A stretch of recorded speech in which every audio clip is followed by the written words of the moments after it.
Hola, muy buenos días, bienvenidos nuevamente a esta cita médica. Recuerden que estamos todos los lunes y viernes de 7 a 8 de la mañana aquí en el canal 3, atendiendo todas las inquietudes que ustedes nos dejan a través de nuestro correo electrónico, programa citamédica@yahoo.es, o las inquietudes que ustedes tengan en vivo en nuestra línea 886-8000. Hoy con un programa bastante especial, de muchísima utilidad para todos ustedes, de manera pues que le damos la bienvenida a nuestro invitado del día de hoy y a la doctora Doris Amanda. Buenos días, Doris, ¿cómo estás? Buenos días, doctor Juan Carlos. Buenos días a cada uno de ustedes allá en sus casitas, en la oficina, en el puesto de salud, en el centro médico, en cada uno de los lugares donde ustedes se encuentran. Recordemos que para nosotros es muy importante contar con todas sus opiniones. Hoy tenemos un invitado como para estas Olimpiadas, el doctor Luis Hernando Arboleda Jaramillo, quien ha venido a acompañarnos, a ver que no me vaya, perdón, doctor, qué pena con tu mamá, el doctor Luis Hernando Arboleda Naranjo, porque siempre la mamá hay que mencionarla y muy bien. Bueno, el doctor, médico del deporte, nos acompaña hoy con un tema que va a ser de interés para cada uno de nosotros. Doctor, cuéntanos cuál ha sido tu recorrido, de dónde egresaste en tu pregrado y en tu posgrado. Bueno, doctora Doris Amanda y doctor Juan Carlos, muy buenos días, así como para toda la teleaudiencia de Cita Médica. Sí, efectivamente yo tuve la posibilidad de egresar de aquí de la Universidad de Caldas y he hecho estudios complementarios de especialización en medicina del deporte en la Escuela Superior de Medicina, en el IPN en México, y en el Instituto Nacional de Cardiología Ignacio Chávez hice estudios de especialización en rehabilitación cardíaca. Y aquí en Manizales he estado laborando en alguna época con Coldeportes Caldas, también con el Once Caldas posteriormente, y actualmente me dedico a la docencia con la Universidad de Caldas y en la consulta privada. Muy bien. Siempre nosotros en todas las charlas, en todos los temas que hemos tratado en este programa, dentro de las recomendaciones saludables para cualquier tipo de enfermedad que se manejan, siempre se recomienda hacer ejercicio. ¿Por qué es útil hacer ejercicio y qué relación tiene con todas estas enfermedades que uno a diario vive en todos los diferentes sistemas? Sí, a ver, digamos que la evolución nos ha preparado para un modo activo de vivir que en la actualidad no llevamos. Nuestros antepasados fueron cazadores, pescadores, agricultores y desarrollaron actividades que exigían una alta demanda física. Sin embargo, y a partir de las revoluciones, la revolución industrial, hace más de 2 siglos, que inició por allá en Inglaterra, y las diferentes revoluciones como la tecnológica e informática que llevamos actualmente, nuestras demandas físicas han disminuido hasta el punto de llevarnos al sedentarismo de las sociedades urbanizadas que tenemos actualmente. Y eso se ha relacionado estrechamente con la aparición de muchas enfermedades crónicas o crónico-degenerativas, como lo menciona la Organización Mundial de la Salud, y que digamos que hasta la década de los 70 se pensaba que era solamente los problemas cardiovasculares. Sin embargo, digamos que en esa década, cuando ya se habían hecho una serie de investigaciones de impacto del sedentarismo sobre ciertos sistemas de nuestro organismo, de nuestro cuerpo, pues en un estudio, por ejemplo, en Gran Bretaña, Morris y Polar hacen un proceso de seguimiento de 10 años de 18.000 empleados del Correo Británico, comparando los que durante 10 años salían a repartir las cartas caminando o en bicicleta versus los que trabajaban como ejecutivos o como administrativos, a los quienes llamó inactivos físicamente, y al cabo de 10 años encontraron no solamente menos tasa de enfermedades cardiovasculares, menos tasa de problemas metabólicos como la diabetes mellitus en aquellas personas que él llamó activas físicamente, sino que llamó la atención 3 tipos de cáncer que se presentaban en menor proporción en esta población, como eran los cánceres de colon, de próstata y de seno. Eso pues motivó a que se empezaran a hacer una serie de investigaciones mucho más amplias, mucho más específicas, mejor aleatorizadas como llamamos, y hasta el punto de que hoy en día pues se sabe que el sedentarismo y la obesidad tienen relación mayor con 9 tipos de cáncer. O sea que es un dato bastante importante. Estamos hablando de que el ejercicio físico, el acondicionamiento físico adecuado pues puede también prevenir 9 tipos de cáncer que usted está mencionando. Sí, claro, y no solamente eso, a ver, digamos que como para hablar un poquito más ampliamente de lo que es la epidemia de la obesidad, en este momento hay mucha preocupación a nivel de sistemas de salud en el mundo sobre la epidemia de la obesidad. Hace 30 años en nuestro país 1 de cada 5 personas tenía problemas de obesidad o de sobrepeso. Esto se ha ido modificando de manera importante hasta el punto de que los 3 grandes programas de actividad física masiva que hay en Colombia, que son Muévete Bogotá, Muévase Pues en Antioquia y Risaralda Activa, en esa gran encuesta ya digamos nos acercamos a que 1 de cada 3 personas, más o menos el 30-35% de nuestros compatriotas tienen ese tipo de problemática. En Estados Unidos estamos hablando de 1 de cada 2,5 personas y se calcula que para el año 2016 pues en estas sociedades industrializadas modernas 1 de cada 2 personas va a ser obesa o va a tener un sobrepeso importante. Y en el caso nuestro, si siguen las cosas como van, pues sería más o menos para el año 2022. Y eso ha generado pues otra serie de modificaciones, digamos leyes que hay en este momento que motivan a que las personas se vuelvan más activas físicamente. Precisamente, doctor, tengo un interrogante. ¿Hay algo que haya diseñado el gobierno para hacer que dentro de las empresas los trabajadores o sus servidores tengan un espacio para que se activen o en la jornada de la mañana o en la jornada de la tarde?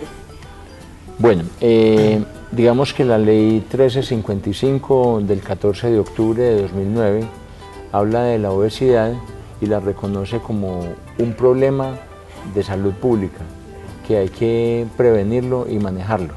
Entonces es una ley muy amplia en los aspectos nutricionales, entonces ahí ya se delimitan muchos aspectos de lo que tiene que ser las tiendas escolares, las tiendas en los colegios, que se vendan frutas, que se restrinja la comida chatarra, digámoslo así, pero aparte de ello en el campo de educación, digamos darle directrices a los colegios, a las escuelas, a las instituciones educativas, de enseñarle a la gente no solamente cómo debe ser una alimentación saludable, sino también la importancia de hacerlo, o sea, y también hay unos espacios que menciona la ley sobre actividad física. Las pausas activas también, o sea, como parte de esa ley y de otras, digamos la ley 845 que habla de algunos aspectos, o sea, hay algunas leyes se empiezan a mencionar y como le digo, pues es una epidemia muy grande del sedentarismo que desemboca en la obesidad, y si hiciéramos un repaso de todas las complicaciones que genera la obesidad, pues entonces estaríamos encontrando enfermedades de alto costo para la salud, que en un momento dado pues pueden generar un colapso de los sistemas de salud, que es lo que puede suceder en el mundo. ¿Cómo vamos a comenzar nosotros a motivar a todos estos televidentes que nos están viendo en el día de hoy para que muchos de los que no hacen ejercicio comiencen a desarrollar este tipo de actividades? Porque es que hay una gran dificultad. Por ejemplo, pues yo llevaba como un mes, por decir algo, sin ir al gimnasio, sin ir a hacer ejercicio. Y qué difícil es comenzar otra vez después de que usted ha tenido de pronto algún tipo de rutina. Si eso uno que lo ha hecho, es difícil volver otra vez a comenzar cuando ha pasado, por ejemplo, un mes. ¿Cómo hacemos para la gente que de pronto nunca ha hecho ejercicio se motive y comiencen a desarrollar este tipo de actividades? ¿Cuáles son esos primeros pasos que deben dar para que definitivamente comience a gustarles esto y no lo abandonen nuevamente el ejercicio en el intento? Bueno, si me permite, entonces, la primera parte es que haya conocimiento de los problemas que yo puedo tener en salud si no hago ejercicio físico. Entonces, ahí yo complementaría. Cuando estábamos hablando de obesidad, la obesidad se relaciona con muchos problemas del corazón, con infartos, con problemas de insuficiencia cardíaca. El 70% de las personas con insuficiencia renal, hacer una diálisis renal es muy costoso. Entonces el 70% o son diabéticos o hipertensos y la mayoría de ellos son obesos. Muchos problemas cerebrovasculares, accidentes cerebrovasculares, enfermedades cerebrovasculares, los derrames entre comillas, pues, y como popularmente se conocen muchas de estas afecciones que producen parálisis, entonces son en personas obesas, problemas psíquicos de depresión, de ansiedad, muy frecuentes, problemas dermatológicos, problemas de autoestima, pues de yo no verme bien, tienen que ver con problemas de obesidad. Digamos, en ortopedia, muy buena parte de los procesos de reemplazos articulares, de cadera, de rodilla, pues son en este grupo de personas, y ni que hablar de problemas digestivos o problemas respiratorios. Entonces, lo primero es tener claridad de que si yo no hago ejercicio y me vuelvo obeso, entonces puedo llegar a tener algún tipo de complicación que además me va a afectar mi calidad de vida. O sea, no estamos hablando solamente de lo que piensan los sistemas de salud y de que si hay un obeso, pues a largo plazo le va a costar más la atención. Entonces, después de tener claridad, lo segundo es pensar en que yo debo hacer ejercicio. Aquí de pronto no importa tanto cuántas veces o de qué manera, sino que yo tenga la claridad de que debo hacer ejercicio. Eso es un proceso que se maneja, esa es la famosa proceso trasteórico de la conducta, de lo que han trabajado mucho los psicólogos en el manejo de dependencias. Llámese alcohol, llámese cigarrillo, llámense muchas cosas. Entonces, donde yo tengo que ser consciente de que voy a hacer ejercicio. Entonces, cuando yo que no hacía actividad física, yo ya veo la importancia y estoy empezando a pensar en un cambio. Entonces, pues hay muchas alternativas. O sea, ahí ha habido una discusión importante porque, digamos, que siempre se planteó un modelo donde la persona, entonces mínimo 3 veces por semana debía hacer actividad física, mínimo 30 minutos, pero ojalá que fueran 45, actividades donde hubiera un gasto energético importante, digámoslo, que fueran de una buena intensidad, o sea, donde yo sintiera fatiga, pero pudiera conversar, me cansara. Entonces, ¿eso qué implicaba? Que yo me tenía que ir para un gimnasio. Me tenía que ir para un gimnasio y precisamente como usted lo comentaba ahora, doctor Juan Carlos, pues con las dificultades que maneja la sociedad actual de tiempo, entonces, pues eso se volvió un problema porque el ejercicio llegó a generar ausentismos de más del 80% en los gimnasios. Entonces, o sea, si bien ese modelo es importante, o sea, no digamos que no sirve, claro que sirve y es bien interesante cuando se tiene tiempo, cuando se tiene la disponibilidad. Si yo tengo dificultades en el tiempo, lo que debo hacer es una serie de cambios y de ajustes para volverme menos sedentario. Entonces, ¿cuáles son esos ajustes? 1, actividad física acumulada. siquiera 3 momentos de 10 minutos en el día. Que si yo trabajo en una empresa X y me voy en buseta, pues entonces no me sigo bajando en el paradero que es, sino un paradero antes. Y aprovecho ese espacio para caminar, tengo que madrugar 10 minutos más. Que si trabajo en un cuarto piso, pues no ubico el ascensor, sino que uso las escaleras para hacer actividad física, lograr todo ese tipo de espacios. Lo mismo cuando yo salgo del trabajo, pues si tengo la posibilidad de caminar un poco, es un aspecto bien interesante. O sea, siempre buscando como esos espacios que no puedo sacar para programar una actividad específica. Para ir a la esquina a comprar cualquier cosa en la tienda ya uno saca o el carro o la moto, entonces de verdad nos estamos volviendo muy sedentarios. Exacto.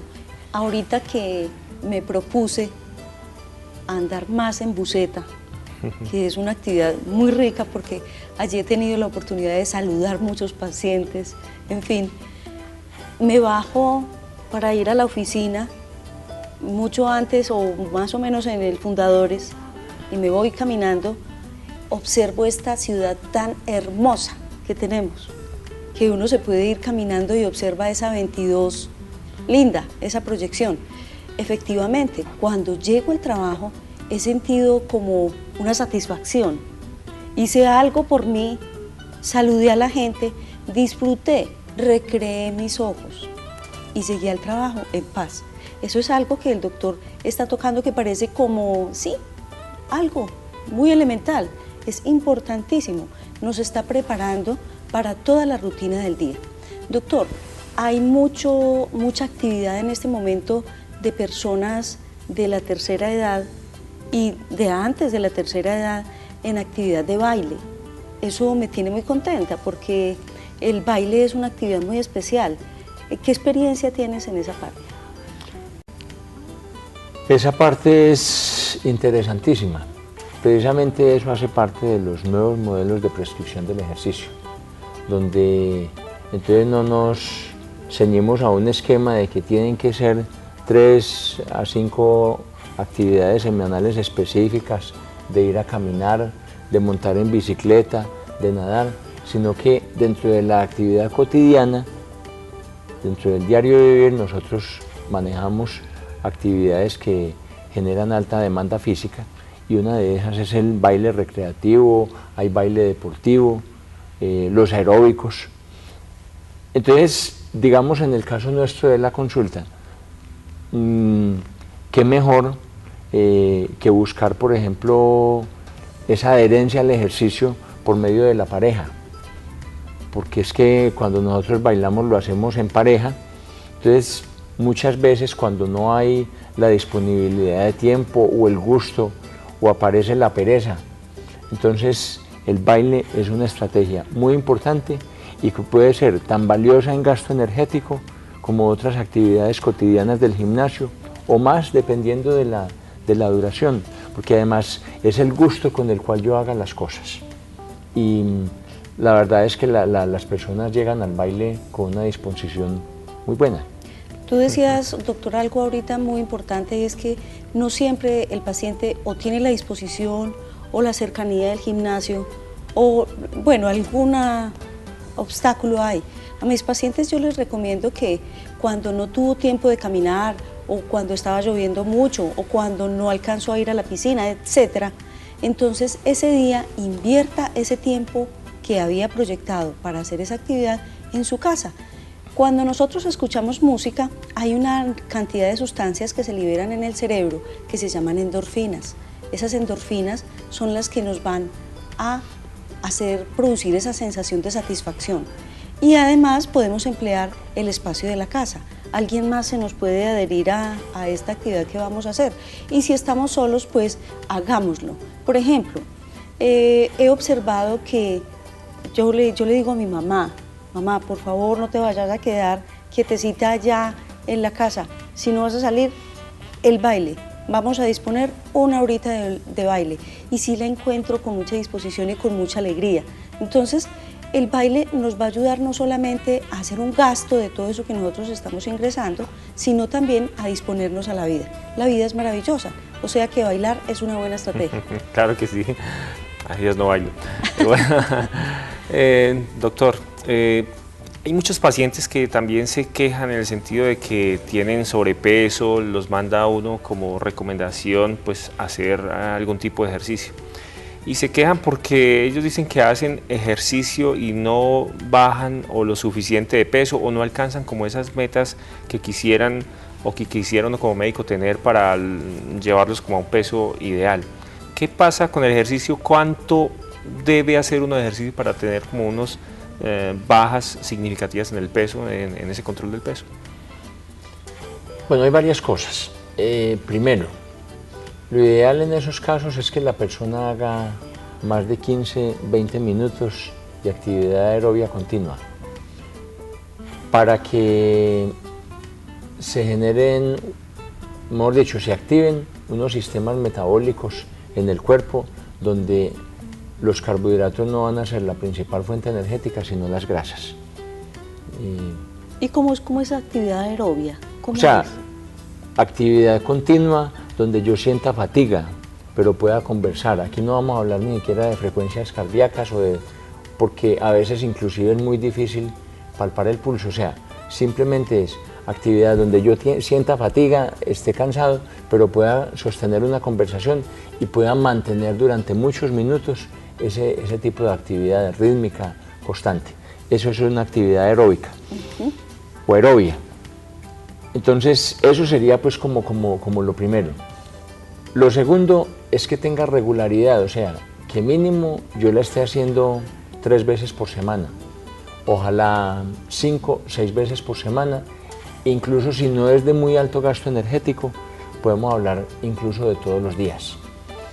En obesos puede haber un problema, inclusive antes de que no bajen de peso, que es el dolor articular, a nivel sobre todo de rodillas, por la sobrecarga. Entonces probablemente en las fases iniciales pues no se le va a recomendar que haga todos los días una actividad de baile, porque pues si bien se va a sentir mejor y puede ir disminuyendo de peso, pues a poco va a tener un problema de dolor articular importante. Entonces tampoco se trata de quitar un problema y de generar otro.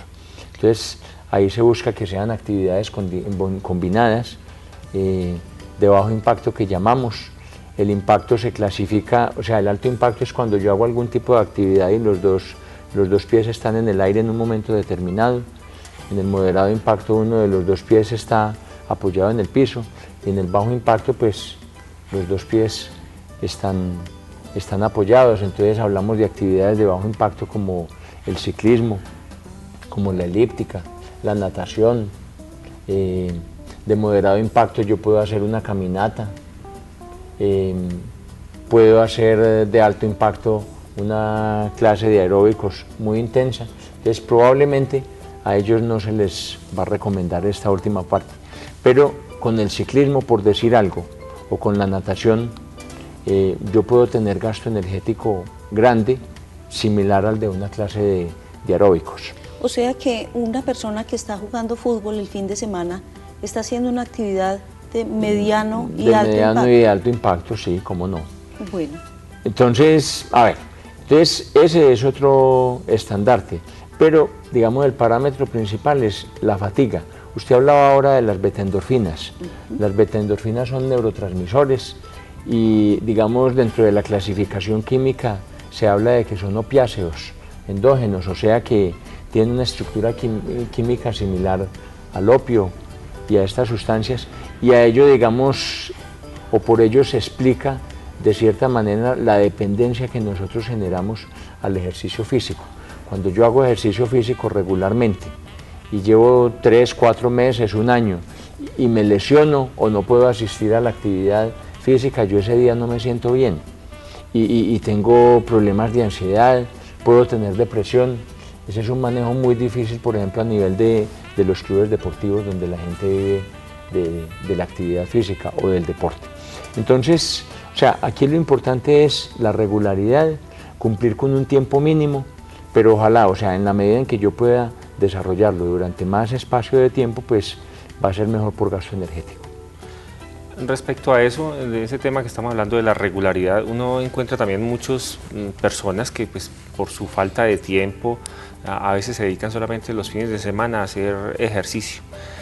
Hay muchas dudas en las personas en decir, no, es que yo sí hago ejercicio, pero otros llegan lesionados porque el ejercicio o no lo hacen de una manera adecuada, o de pronto ese periodo de inactividad puede generar de pronto algún tipo de lesión en ellos. ¿Cómo es la recomendación a estos pacientes que hacen ejercicio el fin de semana y que de pronto a veces presentan lesiones? ¿O qué tan conveniente es este ejercicio? Porque hay gente que dice, no, es que si no puedo hacerlo todos los días, pues al menos el fin de semana. Ahí también han cambiado un poquito las posturas. Hubo posturas radicales, inclusive yo me acuerdo que ese fue un tema de investigación que yo hice en el programa de especialización sobre infarto agudo del miocardio en personas que hacían deporte de fin de semana, que además es más frecuente que en otros grupos de deportistas. Entonces lo que se decía es, pues muchas veces va a ser más conveniente que la persona no haga actividad física y que se quede más bien en la casa viendo televisión o haciendo otro tipo de cosas. Sin embargo, dentro de las tendencias modernas, a veces por lo difícil que es sacar tiempo para hacer ejercicio, entonces lo que se busca es rescatar esa adherencia que tienen las personas hacia la actividad física. Entonces, ¿qué es lo que, cómo se va a plantear el que, digamos, el que juega el fin de semana fútbol? Entonces, bueno, listo, vaya y juegue fútbol, pero en semana entonces busque un espacio de una clase de baile, camine.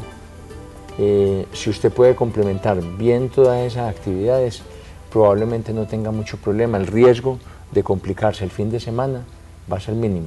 Eso para hablar de aspectos cardiovasculares. Y de estiramiento, como lo es la pregunta, pues la persona antes y después de la actividad física debe estirar mucho, muy bien. Hay unas personas que tienen más riesgo, o sea, que son más retraídos en sus músculos y que además por problemas de sobrepeso y obesidad pues van a tener más ese tipo de problemas, pero entonces hay que prevenirlos muy bien.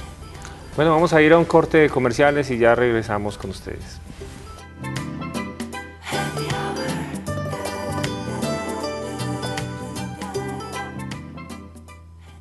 Estás viendo Cita Médica.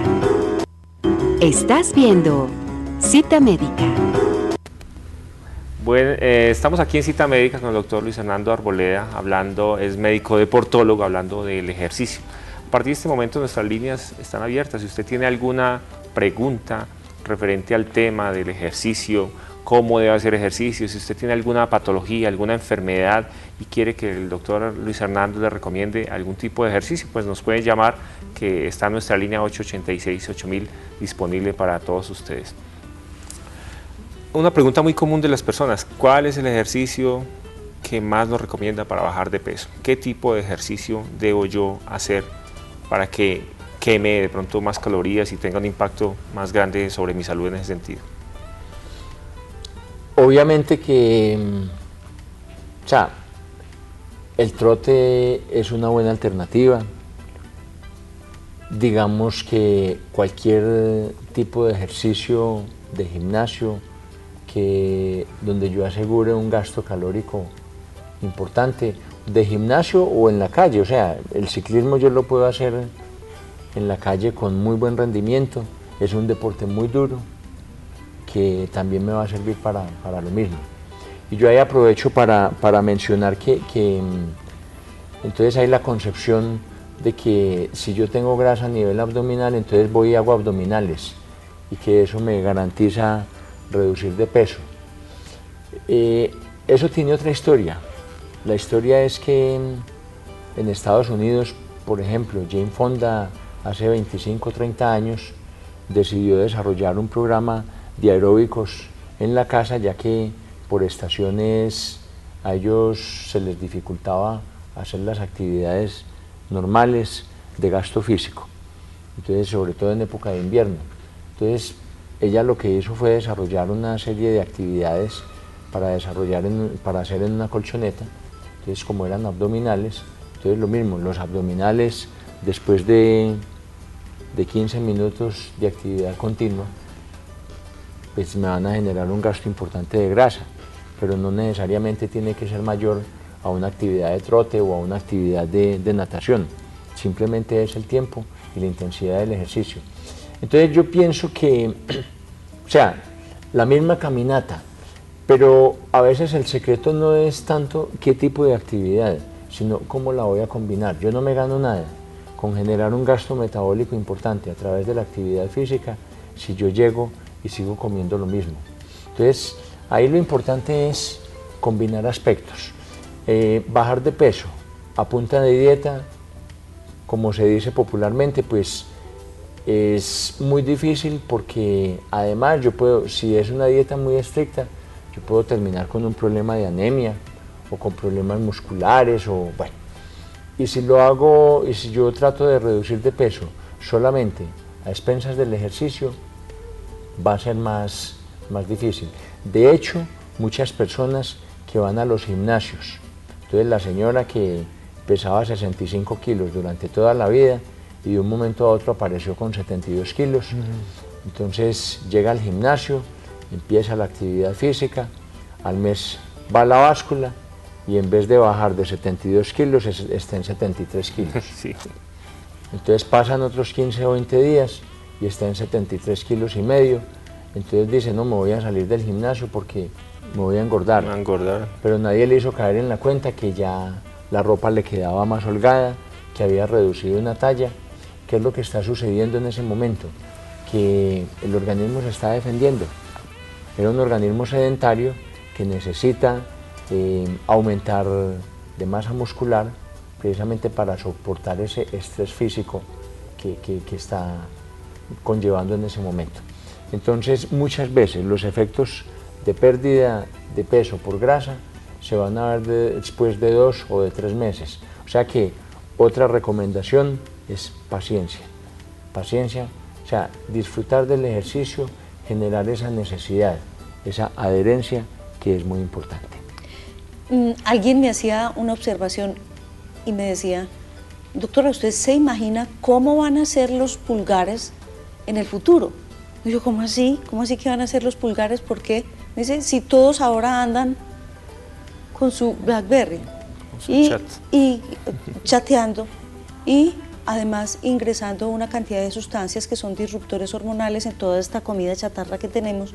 Entonces, ¿qué le podemos indicar nosotros a las personas que se encargan del cuidado de los niños, de los púberes y de los adolescentes en su momento de escolarización? Ahí, ese es otro punto bien interesante. Ahí es muy importante que el ejemplo empiece desde papá y mamá.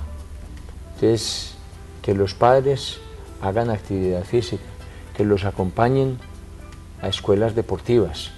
Es que cuando nosotros no hemos hablado de los beneficios del ejercicio, que son muchísimos, pero solamente para hablar en la edad escolar.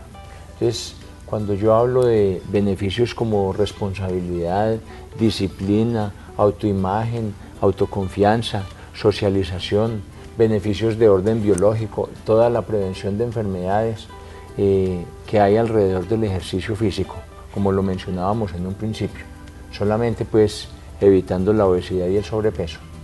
Entonces encontramos una serie de beneficios que yo no los puedo pintar en un tablero o explicarlos en la casa, o sea, eso se hace mediante aspectos de confrontación.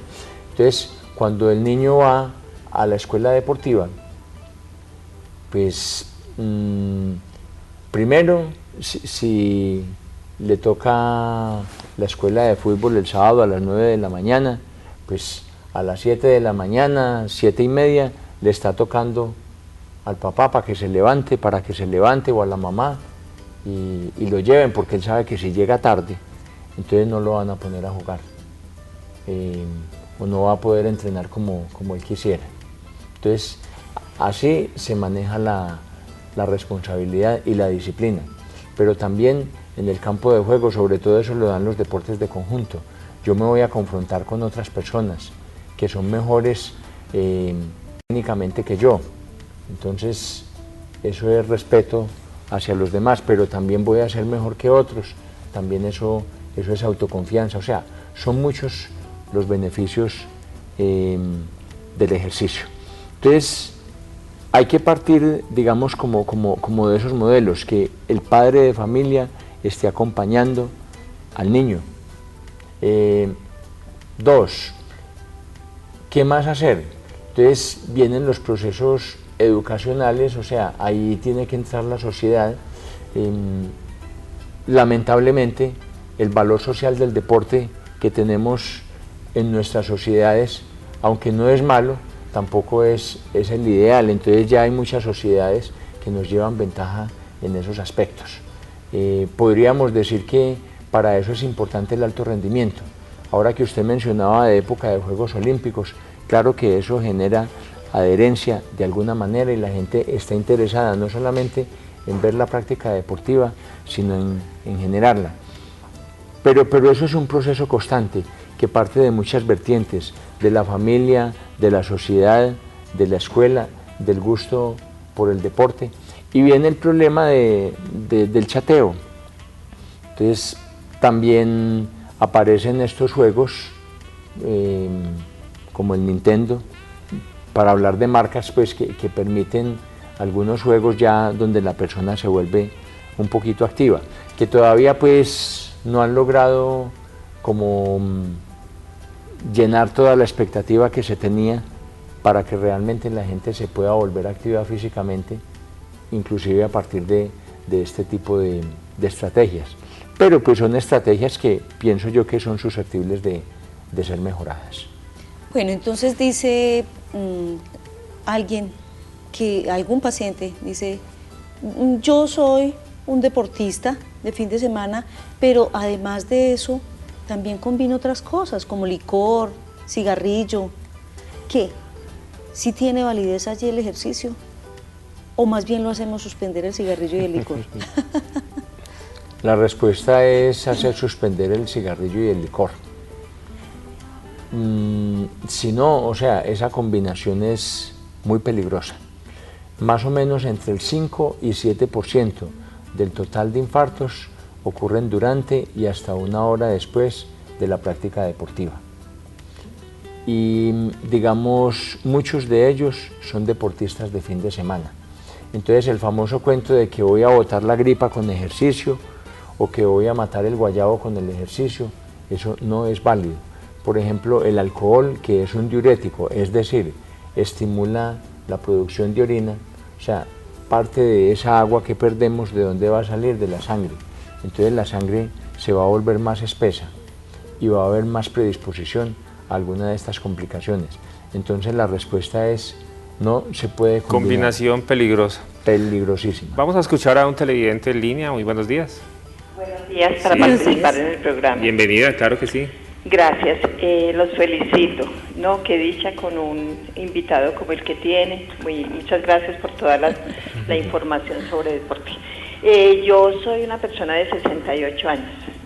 ¿Cuántas veces debiera asistir a natación? Porque es que tengo una lesión en un tobillo. A mí me gusta caminar, pero se me dificulta por eso un poco.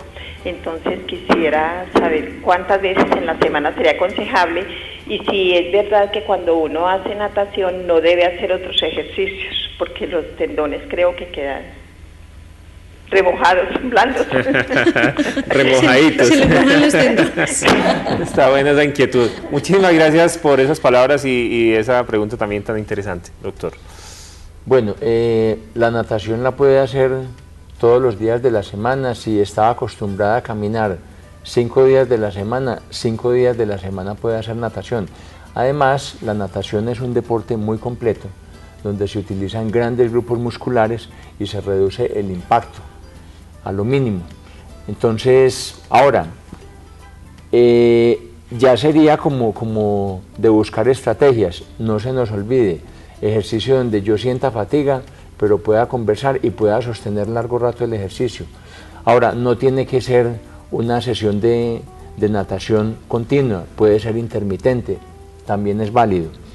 Si el problema es en tobillo, pues la natación se puede, si yo no puedo ir todos los días, sabemos que las piscinas en nuestro medio son muy pocas, y yo quiero solamente, o tengo la posibilidad de ir 2 veces en la semana, pero caminaba 4, pues los otros 2 días yo puedo hacer algún tipo de actividades de abdominales, si puedo conseguirme unas poleas, algunos cauchos, Teraván, o sea, todo eso se puede lograr y yo puedo mantener mi gasto o mi alta demanda física a través de otro tipo de actividades que no van a afectar el tobillo, que lo van a dejar que se recupere adecuadamente y que yo pueda reincorporarme progresivamente a las actividades que llevaba antes. Bueno, doctores, ¿saben ustedes por qué muchas señoras no van a nadar todos los días? ¿Por qué? Por el pelo, porque es que el pelo es un lío, entonces eso implica el cepillo, la plancha o organizarnos otra vez. Entonces les voy a contar una cosa. La medicina se trata de mucha educación, pero es que el médico también puede aprender de los pacientes.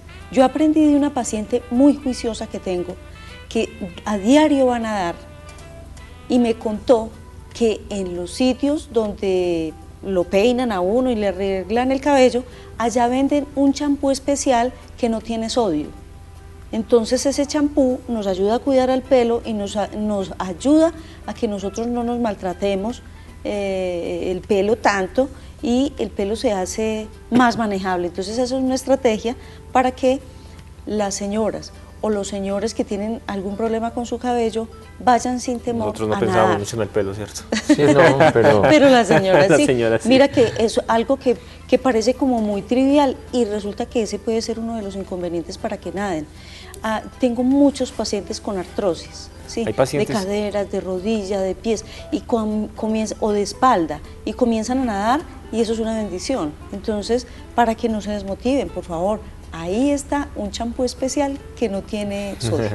A eso me refería yo también, de que hay pacientes con lesiones en diferentes sistemas musculares o musculoesqueléticos. Por ejemplo, pacientes con lesiones de columna. ¿Qué ejercicio? Dicen, es que a mí me duele mucho la columna y yo no puedo hacer algún tipo de ejercicio. ¿Se recomienda algún tipo de ejercicio para estas personas? Por supuesto. A ver, entonces hablemos de que más del 90% de los problemas de lumbalgias y de dorsalgias, de problemas de espalda, sobre todo de espalda baja, son problemas mecánicos. O sea que el problema no está en los nervios, o no es una hernia de disco, o no es un problema que genere alguna limitación en la marcha por calambres, sino que es un problema que está circunscrito a las retracciones musculares y a la debilidad de toda la pared abdominal. Entonces, prácticamente todas esas personas tienen retracciones de músculos paravertebrales, o sea, los músculos que nos permiten mantener de pie, y algunos músculos de miembros inferiores. Entonces, las actividades aconsejables son el estiramiento de todos esos grupos musculares. Ahí sería muy importante, pues, como la evaluación médica, para determinar realmente dónde está el problema y enviar a la persona con un plan escrito. O sea, de entrada, la natación, como lo decía la doctora Doris Amanda, pues es una alternativa importantísima, porque yo voy a poder, pues, hacer actividad sin transgredir toda esa estructura anatómica. Bueno, y en segundo término, entonces, la debilidad de grupos musculares abdominales también es marcada en muchos de estos pacientes. Entonces, también a través de la evaluación podemos determinar qué tipo de debilidad hay para hacer un plan específico. Pero esencialmente son 3 aspectos: mejorar la elasticidad de músculos retraídos, mejorar la fuerza de músculos, sobre todo abdominales, y mejorar la resistencia física, precisamente también para que se logre disminuir de peso, y que al reducirse de peso entonces se generen algunos cambios a nivel abdominal en biomecánica. Doctor, entonces hay una pregunta que me hacía un paciente que tiene hernia de disco. Entonces me decía, mire doctora, ¿cómo es que uno ve a estos muchachos en esta olimpiada levantando semejantes cargas de peso. ¿Y qué pasa con la columna de ellos? ¿Por qué si yo no levanto ese tipo de pesos, qué es lo que pasa porque tengo esta hernia de disco? ¿Qué pasa allí? No, ¿qué le va a pasar dentro de 5 o 10 años al pesista más bien? Bueno. La verdad es que hay una tendencia que compartimos mucho y bueno, yo no sé qué van a pensar algunos pues, pero digámoslo, que el deporte no es salud. O sea, cuando nosotros hablamos de salud, hablamos de ejercicio físico o de actividad física para la salud. Cuando yo hablo de deporte, cuando yo hablo de competición, de romper una marca, y cuando yo hablo de que la competencia está por encima incluso de mi salud corporal y de que yo tengo que aligerar procesos de recuperación, entonces yo puedo generar algún tipo de problemas. La verdad es que el pesista, pues por su edad y por su connotación de entrenamiento que ha tenido, probablemente en este momento no tenga problemas, pero muy posiblemente a la vuelta de unos años ese pesista va a tener osteoartrosis de columna, de cadera, de rodilla, solamente pues para hablar de una serie de problemas que va a tener. Doctor Luis Hernando Arboleda Naranjo, a ver si de pronto puedo hacer las paces con tu mamá. Cuéntanos, ¿dónde te podemos encontrar a todos los pacientes que queremos pedir cita contigo? Bueno, muchísimas gracias. En el Centro Médico Santa Elena, aquí en la ciudad de Manizales, enseguida de Confamiliares de la 50. Por allá estamos trabajando en la consulta médica. ¿Y tu teléfono? El teléfono de allí es 885-8211 o en el directorio telefónico está toda la información. Luis Hernando Arboleda Naranjo, médico deportólogo. Les recuerdo a todos los televidentes también que si tienen algún problema de salud, pues pueden llamar a la línea médica. Allí tenemos excelentes profesionales que les van a prestar ese servicio médico a domicilio, terapia física, respiratoria, servicio de enfermería, servicio de ambulancia las 24 horas. Y tenemos un sistema de afiliaciones supremamente económico para que afilien a su familia, a sus seres queridos y puedan disfrutar de la comodidad de estos servicios médicos allá en su hogar, con todas las facilidades, con unos excelentes profesionales que les van a estar brindando toda esa ayuda y ese cariño y esa gran oportunidad en la atención. De manera pues que afíliense a la línea médica para que obtengan todos estos beneficios en salud. Doctor Luis Hernando, me gustaría que nos contaras qué le podemos recomendar de actividad física a aquel paciente que tiene espolón calcáneo, que es una patología muy frecuente. El espolón calcáneo es ese huesecito que se va haciendo puntiagudo por debajo del talón y que nos lleva a tener mucho dolor en el talón, principalmente en la mañana cuando comenzamos a caminar. El espolón calcáneo es un problema frecuente que se asocia con sobrepeso, se asocia con un problema en el apoyo plantar que es el pie cabo, lo contrario del pie plano, y pues, o sea, ahí se busca que no hayan actividades de impacto. O sea, el impacto de todas maneras va a generar más irritación y sobre la fascia plantar, que es, digamos, que el ligamento que se origina en esa zona de ese hueso que se llama el calcáneo. Entonces, primero es bajar impacto. Ahora, muchas veces por medio de plantillas especiales, pues se logra reducir el dolor a cero y la persona podría retomar su actividad física normal, pero va a requerir el uso de plantillas. Uno a veces creería que el ejercicio pues como que no es para todo el mundo, pero resulta que en estos días tuve la oportunidad de asistir a un sitio donde se realiza rehabilitación cardiopulmonar y encuentro una persona alrededor de los 80 y algo de años, 82 años más o menos, oxígeno dependiente, con un EPOC, pegada también con su oxígeno ahí a través de una manguerita y haciendo ejercicio en una elíptica. Esto me dejó muy sorprendido porque ella lo hacía siempre con dificultad, pero quedé muy admirado de verla a ella haciendo su ejercicio. De manera pues que ahí llega uno como a la conclusión de que el ejercicio lo puede hacer cualquier tipo de persona, sino que hay que buscar como el ejercicio que se pueda acomodar a las condiciones físicas de la persona como tal. Sí, o sea, esa inquietud es muy importante, daría pues como para una discusión mucho más amplia, pero digamos que en resumidas cuentas, lo que se busca con el ejercicio, una de las adaptaciones es que se forman nuevos vasos sanguíneos. También a nivel alveolar pues hay unas investigaciones que hablan de la formación o de la apertura de algunos de esos alvéolos. Entonces lo que se busca es, digamos, en las personas con problemas del corazón, de dolor, con angina, voy a hablar de un término técnico, es desplazar el umbral isquémico, que yo puedo seguir presentando el dolor, pero no con una velocidad de 2 kilómetros por hora, sino a 3, 4, 5 kilómetros por hora, o sea que siempre voy a ganar calidad de vida. Y lo mismo, o sea, si yo estoy estimulando,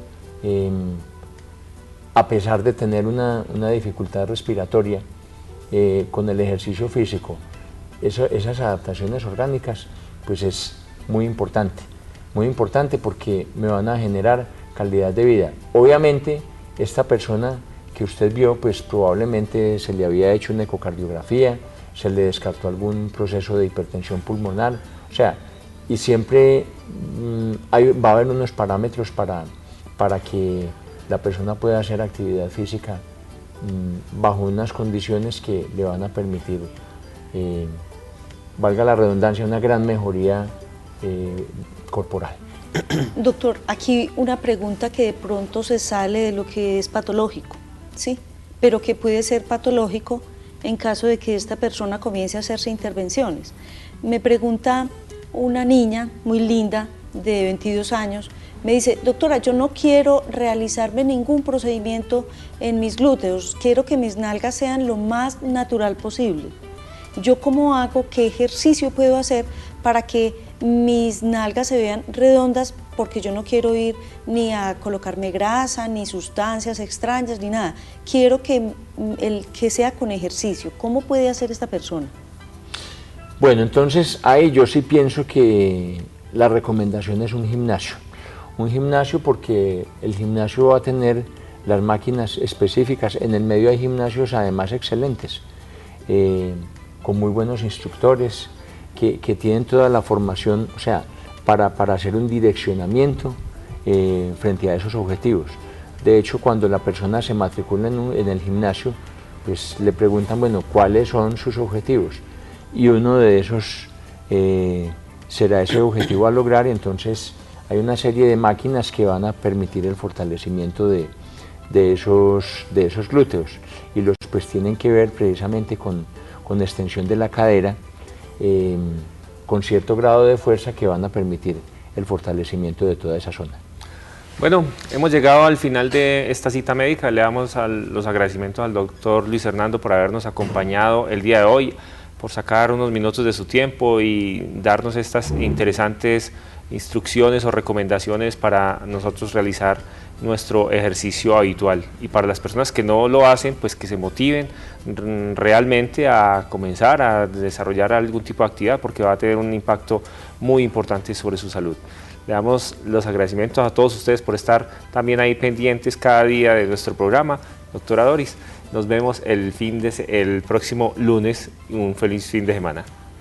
Muchas gracias a cada uno de ustedes, doctor Luis Hernando.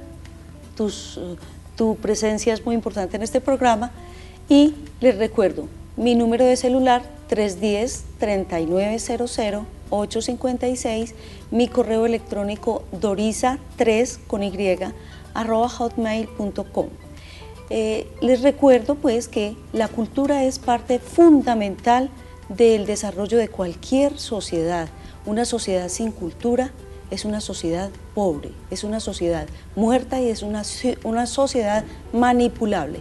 Así pues que invitamos a que nuestro apreciado rector de la Universidad de Caldas se ponga su mano en el corazón y por fin libere la actividad de la Orquesta Sinfónica de Caldas, que es la orquesta sinfónica de cada uno de nosotros.